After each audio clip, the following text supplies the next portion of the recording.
علی والا سونا لگدا علی والا چنگا لگدا علی والا سونا لگدا علی. بسم اللہ الرحمن الرحیم.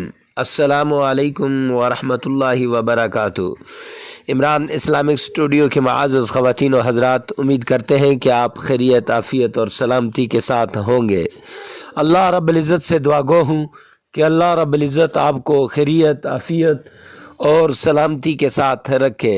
معزز خواتین و حضرات، عمران اسلامک اسٹوڈیو کے روحانی وظائف، قرآنی وظائف اور اسلامی وظائف کی دنیا میں آج جو وظیفہ لے کر ہم حاضر ہوئے ہیں، یہ شب معراج کا وظیفہ ہے.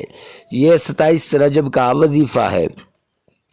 شب معراج کی رات اگر ایک تسبیح پڑھ لی جائے تو انسان جو کچھ بھی چاہے گا اللہ رب العزت وہ عطا کرے گا، جو بھی مانگے گا اللہ رب العزت وہ عطا کرے گا. اگر شب معراج نہ ملے یا گزر جائے تو پھر یہ تسبیح جمعرات کے دن آپ نے کرنی ہے، اور جمعرات کے دن آپ نے عصر کی نماز کے بعد کرنی ہے. تو معزز خواتین و حضرات، اگر آپ ہمارے چینل پہ نئے ہیں تو ہمارے چینل کو سبسکرائب کر دیں، ساتھ لگے ہوئے بیل آئیکن کو لازمی پریس کر دیں تاکہ ہر آنے والی نئی ویڈیو سب سے پہلے آپ تک پہنچتی رہے.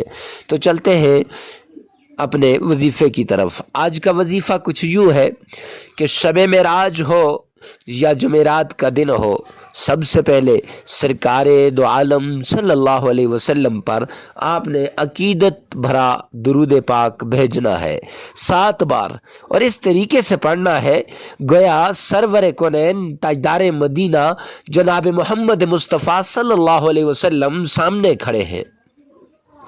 اور اس طرح پڑھنا ہے کہ گویا آپ کے ہر لفظ سے عقیدت، محبت اور الفت وہ چھلکتی ہو. تو درود پاک کو پڑھنے کے بعد آپ نے ایک تسبیح پڑھنی ہے، سبحان اللہ و بحمدہ. اب یہ تسبیح آپ نے 300 بار پڑھنی ہے. 300 بار لگاتار ایک ہی جگہ پہ بیٹھ کے آپ نے یہ تسبیح پڑھنی ہے. اور اس تسبیح کو پڑھنے کے بعد پھر آپ نے درود پاک پڑھنا ہے، اور درود وہ جس کا تلفظ صحیح ہو. جب تلفظ صحیح والا درود پاک آپ پڑھیں گے تو انشاءاللہ آپ کا یہ وظیفہ انتہائی کارآمد وظیفہ ہوگا. تو شب معراج ہو یا جمعرات ہو تو یہ ایسا نایاب اور مجرب وظیفہ ہے کہ انشاءاللہ آپ کی ساری مرادیں پوری کرے گا. آپ کے وہ کام جو نہیں ہو رہے وہ ہو جائیں گے، اور مال و دولت آپ کی دیوانی بن جائے گی. تو معزز خواتین و حضرات، ایسے ہی عمدہ وظائف، روحانی وظائف اور قرآنی وظائف کے لیے ہمارے چینل کو سبسکرائب کریں، اور ساتھ لگے ہوئے بیل آئیکن کو لازمی پریس کریں، اور ویڈیو کو لائک بھی کریں اور شیئر کرنا نہ بھولیے گا، کیونکہ یہ سارے وظائف انسانیت کی فلاح کے لیے بتائے جاتے ہیں. جب آپ شیئر کریں گے تو صدقہ جاریہ کی نیت کر کے اس کو شیئر کریں. ملتے ہیں نیکسٹ ویڈیو میں نیکسٹ وظیفے کے ساتھ. تب تک کے لیے اللہ حافظ.